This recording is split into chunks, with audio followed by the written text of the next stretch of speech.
même aborder la thématique du changement climatique sans évoquer les défis.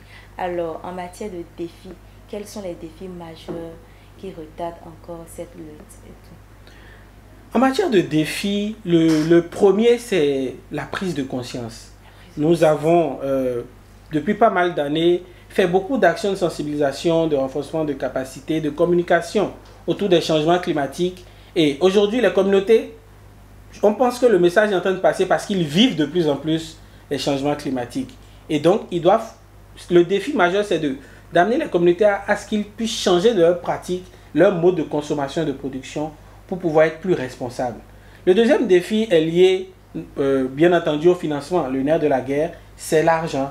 Et donc, le financement est important pour permettre à notre pays de pouvoir réaliser les ambitions de la CDN, réaliser justement les projets d'adaptation, d'atténuation qui sont prévus au niveau de notre pays. Et c'est important de pouvoir mobiliser le financement. Et en termes de financement, je sais qu'il y a des guichets qui sont disponibles, mais il y a encore un autre défi qui est derrière, c'est la préparation de notre pays à pouvoir aller accéder à ces financements.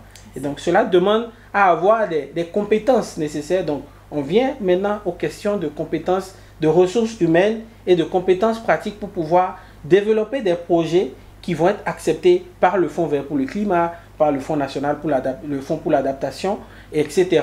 Les différents guichets développés grâce aux différentes COP que nous faisons chaque année. Et donc le pays a vraiment de la matière à faire pour améliorer sa mobilisation de ressources financières pour faire face au changement climatique. Et le dernier défi auquel on est confronté au Bénin, c'est la question de données.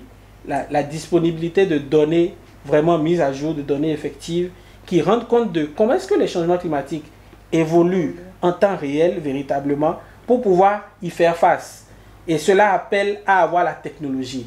Donc le transfert de technologie est le dernier défi quand même, qui permettrait de pouvoir véritablement lutter contre les changements climatiques. Et en termes de partenariat public et privé? En termes de partenariat public et privé également, le pays, je pense, a avancé. Je prends pour exemple le programme du Millennium Challenge Account, le MCA, qui a aidé quand même à développer le secteur de l'énergie au Bénin avec les systèmes, les réseaux hors ligne, off-grid, qui se sont faits grâce à des partenariats publics et privés. Aujourd'hui, nous avons les soleils du Bénin qui ont également développé une centrale solaire à Okuta, donc Okuta OC. Donc nous avons justement le secteur privé qui est de plus en plus impliqué dans justement cette thématique de lutte contre les changements climatiques, et ils apportent la technologie. Nous, ce que nous, en tant qu'organisation, nous n'avons pas les moyens, ONG, nous n'avons pas les moyens de faire, ce n'est que le privé, avec l'appui de l'État, qui peuvent réussir à le réaliser.